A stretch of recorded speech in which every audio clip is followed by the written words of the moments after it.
So wild pigs are the genus and species Suscrofa, which is the same genus and species of a domestic pig. So they're just a little variant, known by a lot of different names depending where you live. Feral hogs, feral swine, piney wood brooders, wild boar, not to be confused with Eurasian wild boar, which are Russian pigs basically. But we have those two, and they've intermingled with our normal feral hogs, wild pigs, and the gene pool is quite diluted and hybridized now. They're in about 45 states, some Canadian provinces, they're in the Virgin Islands, they're in Guam, they're in Puerto Rico, they're all kinds of places. We can probably thank old Chris Columbus for those islands down there. He dropped them off in the 1400s when he came through. They'd pass an island and put a couple of pigs out, and the next time they came back, they'd have a food source there. So DeSoto brought them to the mainland of the United States. Well, I guess it was North America and it wasn't the United States yet, but in the mid-1500s, once again as a walking food source, and some of them escaped. They are not native to North America. They are an invasive species, just like our tallow trees at home that are yellow. That's our only tree that turns yellow. I keep going back to that a little bit. So we have about 6 million pigs in the United States, feral pigs. And the newest estimate is they create $2.4 billion with a B dollars in damage each year to agriculture and resources. In our state, it's 74 million just in agricultural damage. So this is the most current federal map. It may not be exactly accurate, but the blue areas are where we have significant populations of pigs. We have them in this state that we're in now. We don't have as many here likely as we have in our state. In Louisiana, we have north of 700,000 animals. We harvest on average 180,000 animals, and we've gotten up to 300,000 on certain years harvest. They're the most reproductively efficient large animal that we have. They breed a couple of times a year. Back in vet school, it was the easiest number to remember. Their gestation period is 114 days, 3 months, 3 weeks, 3 days. So that's all I remember from school, really. But they typically, we've done a lot of studies, they average about 6 piglets per litter. And as they say, of those 6 piglets, 8 of them survive. So they have very good survivability. Once the piglets are out of their little stripe stage, they grow up a little bit, they really have no predators on the landscape. The coyotes will pick off a few of the babies. I guess if you have mountain lions, you probably lose a few adults. But other than that, humans are their only predator, and each other. They'll kill each other sometime. But pigs will cycle for the first time around 6 months of age, so most of them are having a litter of pigs by the time they have their first birthday.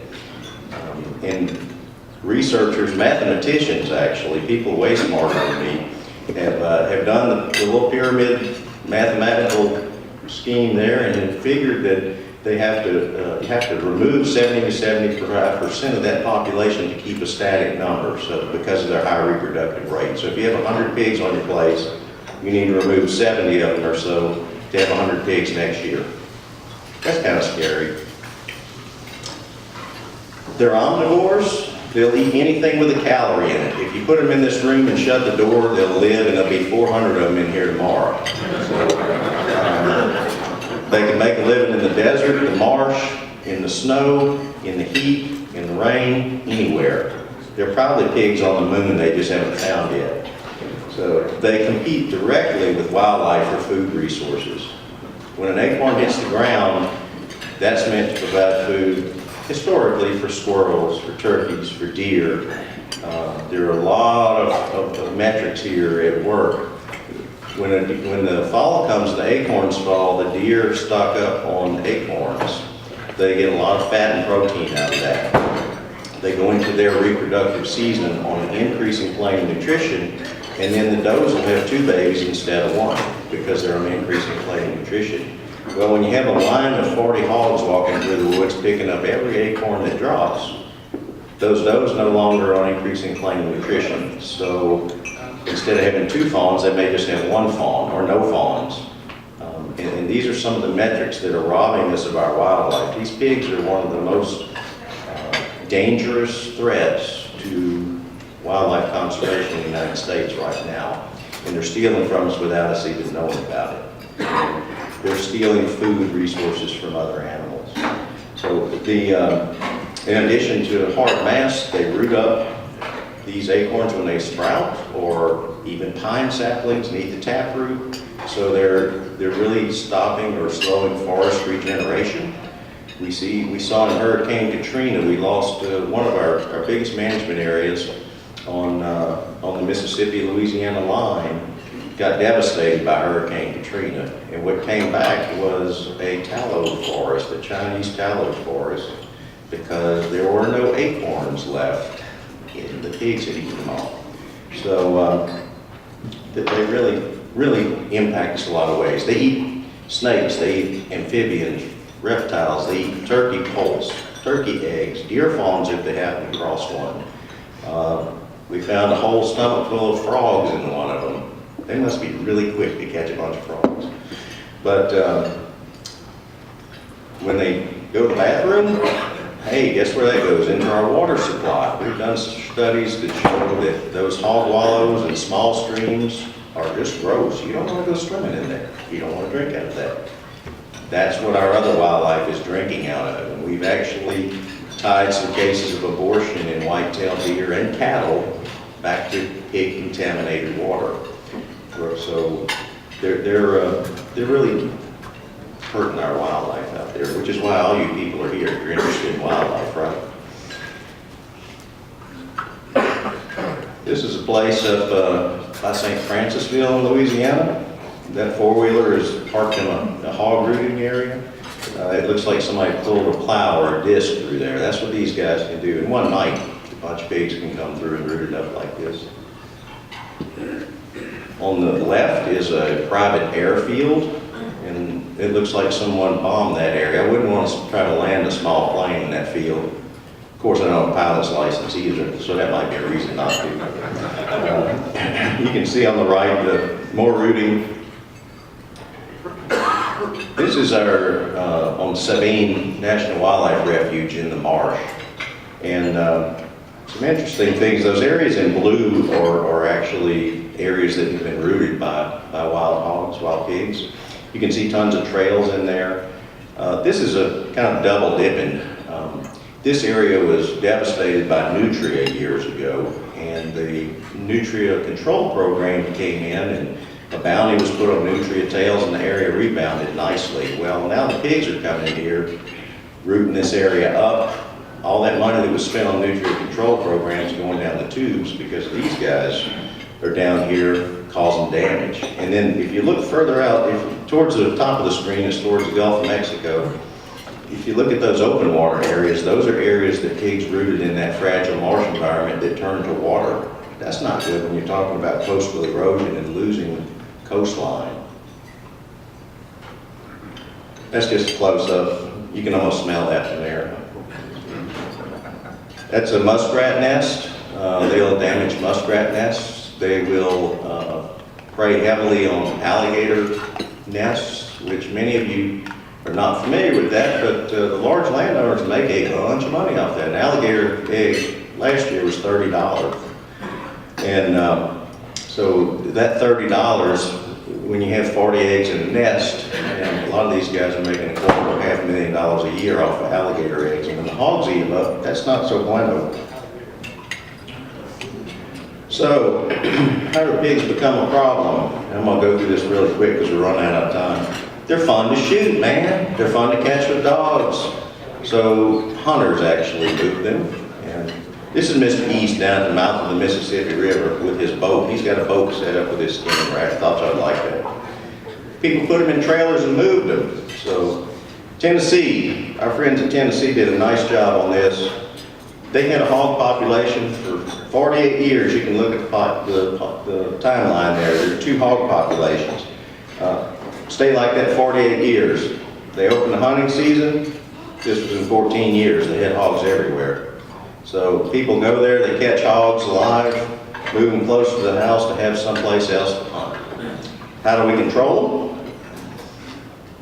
You can shoot them, a lot of states, daytime and nighttime, trap them, snare them, aerial gunning. States that are just getting pigs, one of their most effective mechanisms is to ban hunting. You remove the impetus to move pigs across your state or within your state, and you don't get worse populations, and you can take care of the few you got. States like my own and many others, it's too late for that. The hunters are helping us, but in our case, it's like bailing a boat with a hole in it. You gotta bail. You gotta bail, they're gonna sink, but you're really not changing anything. You're not getting out of the problem. Aerial gunning, this is one of our USDA Wildlife Services helicopters. In some habitats, it's a very effective mechanism. They've killed 12,000 pigs for us in the past couple of years in the marsh. Most states utilize Wildlife Services resources, and we need to support them however we can because they do a great job. This is my bailiwick, and I'm going to fly through it because we've got other things to talk about, but diseases of wild pigs. And every time I put together these, I ask myself, why do they ask me to talk about this stuff when people are eating? So we sample a lot of pigs, thousands of pigs a year. We get everything but the oink out of them. So we take all sorts of samples, do all sorts of research projects. In a nutshell, they carry a lot of diseases that have been eradicated in domestic pigs in this country. Those diseases were eradicated through many years and millions of dollars of input from the federal government to eradicate those diseases. Those diseases are economically important in the billions of dollars. If we get trade embargoes where we cannot ship domestic pork out of this country, it's billions of dollars within a few weeks. People don't realize how much pork is sent out of this country. Swine brucellosis, pseudorabies. Brucellosis is contagious to humans. Pseudorabies is contagious to dogs. It causes some neurological signs in pretty much any animal other than humans. Pseudorabies is not contagious to humans. Those diseases were both eradicated pretty much through test and slaughter of domestic animals. Industry. We have trichinosis. Most people in the room are my age or many older, I guess. I hope many. I don't know. But my mother, every time she cooked pork, she boiled it first and then cooked it. That was for trichinosis. You had to do that. That disease is nearly eradicated due to commercial swine husbandry. But in wild pigs, it's still out there. When we get the wild boar meat you see in catalogs in restaurants, when people start cooking it rare, we're going to see a resurgence of disease in humans that we don't see anymore because of strides that have been made in the commercial swine industry. So if you order wild boar on your menu, make sure it reached 165 degrees Fahrenheit, please. Okay. Let's just push the button if I can see the button. No. Houston, we have a problem. Why? Yeah. So one of the other things we're going to talk about here shortly is my savior. Thank you. Toxicants. Ooh, that got loud. Scared myself. So this is sort of a new thing for us. We have not had a toxicant for a large mammal on our landscape, really ever, for global use in the country. On January 11th, this label came across my desk. This was for kaput feral hog bait. This was registered by the EPA for a general use pesticide, meaning you could go to Walmart and buy this off the shelf and put it out for feral pigs. It's warfarin. Warfarin's an anticoagulant rodenticide. It's been used since the 50s. And it'll kill a lot of stuff. It'll kill stuff that's not supposed to kill. So we had, the way it works, the EPA registers it, and then if your state wants to use it, they register. If they don't want to use it, they don't register it. So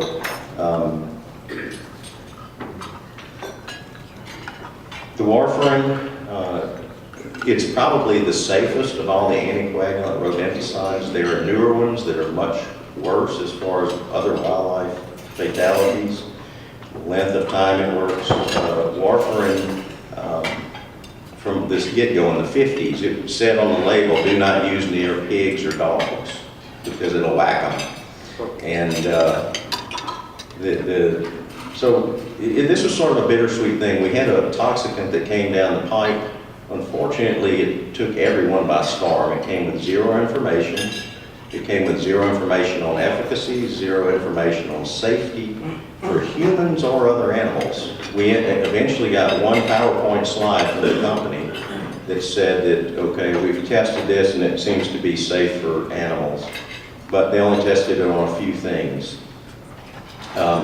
It's 0.05% warfarin. The same company makes a rat poison, a kaput rat poison that is 0.25% warfarin, 5 times stronger. So, interestingly enough, this bait had methylene blue dye in it, which turns the fat blue within 24 hours of ingested. Now look, where I come from, every Cajun down there is going to want some blue crackling, some blue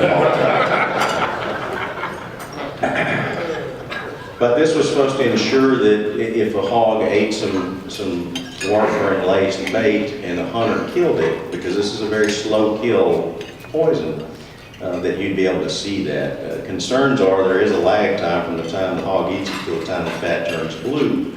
So it is still possible that someone could ingest that toxin. So we had a lot of issues with this.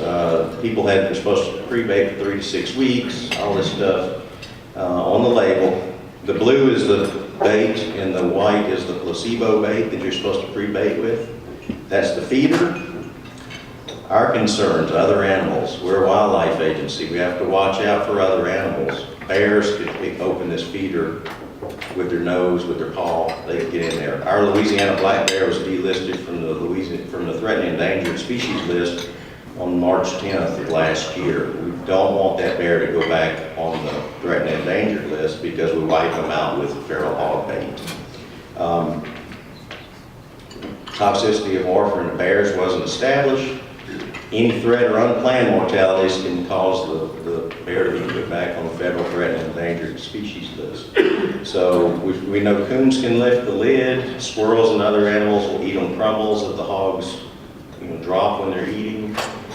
Historically, when people, in the 50s, when people were putting out 10 little squares of rat bait next to their house, we had eagles, hawks, owls that were dying from warfarin poisoning. This is putting hundreds of pounds on the landscape at a time. Secondary intoxications of vultures and coyotes, whatnot, eating carcasses was also a concern. So the biggest thing we're worried about, instead of using a feeder, John Q. Farmer is going to go out there and just dump buckets of this stuff on the ground and drive off and kill everything. And when you have a product that has a long kill time, the animals can go very far, and it's legal, it's kind of hard to make a legal case when one guy's using it legally and the other guy's killing all his wildlife with it, and you're just finding carcasses. You can't make a case on that even. So it's just about unenforceable. The laws are unenforceable. Australia used warfarin for a few years. They actually outlawed warfarin for being inhumane, and the Australians don't care a lot about how humane a product is, so it must be bad. These pigs would actually live quite a long time. Some of them would live for weeks after ingesting the poison. They would hemorrhage into their head, into their eyes, into their joints, into their muscles, and be in excruciating pain. And say you could walk through the woods and hear the animals moaning. So it's not humane, and that's another reason probably not to use that toxicant. Human health, lots of folks in this room are probably on Coumadin. Coumadin is warfarin. It's the same exact chemical in this poison. So if you're on Coumadin, you have to get your blood level checked, right? Well, if you're ingesting pork that has warfarin in it, it's probably going to mess up your clotting abilities. So I called the Food Animal Residue Avoidance Database. They basically said people on warfarin should not eat any pork with warfarin in it, which was common sense, but it's nice to get it in writing from them. There's also a fetal warfarin syndrome. one dose of warfarin in the right stage of pregnancy can cause severe birth defects in humans. So that's extremely important. The other side of that is it probably does it in animals too, and we don't know. So if we have squirrels and other animals eating this warfarin and getting birth defects that cause mortalities, we're wiping out our wildlife, and we'll never see that. Those babies will never be presented. Those populations will just decrease. So we want a pig-specific toxicant. Kaput, it worked, it killed pigs, but it came out with no literature. We don't know anything about it. And the company actually had all their research in peer review, so it was not available to us. So we actually worked, our ag department licensed it. We actually took some feeders out, got videos of bears and other animals eating out of the feeders, and the ag department actually pulled their registration. And currently, it is not licensed in any or registered in any of the states, although they're still on the game board and trying to get licensed in some states. So we have sodium nitrite. Many of you have heard of this product. If you had any of the bacon or the sausage or the ham, you ate some sodium nitrite this morning. So it's reasonably safe for humans, highly toxic to pigs, baked deliverable. It's already approved as a food product. No residues pretty much. Humane, they die very quickly and humanely, and it's cheap. So it actually oxidizes the hemoglobin molecule, and they can't carry the oxygen to their tissues. So even though they're breathing, they suffocate to death. But apparently they lose consciousness very rapidly, and it's considered very humane. Every animal is susceptible to it, but we all have different levels of an enzyme, methemoglobin reductase, that reverses that situation on your hemoglobin molecule. Pigs have very, very little of that enzyme, and we've got a bunch of that enzyme. So that's what makes them extremely susceptible. And if they don't eat a lethal dose, in an hour or two, it's gone out of their system. If they do eat a lethal dose, the amount of nitrite in their muscle tissue is less than you had in your bacon today. And they've tested even stomach contents from dead pigs. They fed it to coyotes and vultures, and it did not kill them. So it's currently, that product, that sodium nitrite product under the name of Hog, is undergoing testing right now by USDA for EPA registration. Lord willing, the creek don't rise, as they say. It may be available as early as 2020. So if anybody knows anybody in EPA or wants to push some buttons, feel free. It's not going to wipe out pigs, but it'll be another tool in the toolbox for us. You know, it'll be very helpful, and it will allow us to pull some pigs off of those properties where people want their pigs, and that's another problem with pigs. Some people hate them, some people love them. You can do all the control work you want to do on this property. If the one next door doesn't do any control work, you're going to have pigs forever. So this product will actually pull those pigs over, and they'll die. This is just for fun if we have time, because I like this. That's my foot. It's very photogenic, isn't it? But this is just a little telemetry project we did, and what I wanted to put on this pig was, this pig is on a Louisiana Department of Wildlife and Fisheries telemetry project, so please don't shoot it, but all I could fit was no kill. So, anyway, we put GPS, VHF, Argos collars on the big ear tags. That orange ear tag in its right ear says do not eat, because it had anesthetic in it, it had antibiotic in it, and we actually tied the tubes on these sows so they couldn't have babies. That was, the landowners required that for use on their place. They didn't mind them being there, but they didn't want them having babies. So we looked at their movements. I threw this in there. This is one of my favorite pictures. I did a lot of these by myself, and this pig chased me around the truck about 4 times, and then stopped and chewed on my tire for about 5 minutes. It chewed all the paint off my rim. That's your pig on drugs. Any questions? And another drug-induced pig, I'm talking about the pig, yeah, not drug-induced for me, but I'm just walking this one back to the woods, and you can tell that she's drug-affected, because otherwise she'd be walking me to the woods. So. Anyway, this is what we got. We got a lot of information on where they moved, where they laid up. You can click on any one of those points, and you get a GPS location, a time and date that they were there. We went back to a lot of these locations and ground truthed them. We found water sources or food sources or some reason for the pigs to be there. We found they don't like to cross highways, which is public. Do some work with, I pulled some of my old professors out of the mothballs, and we're looking at some biological contraception that we can have the pigs spread amongst themselves. We've got in our minds at least, a system worked out that's very safe. It should be safe for other species and for humans. But as the pigs mingle together, they actually sterilize each other. So if we can get this off the road, and this is years down the road because it's going to take a bunch of testing for safety.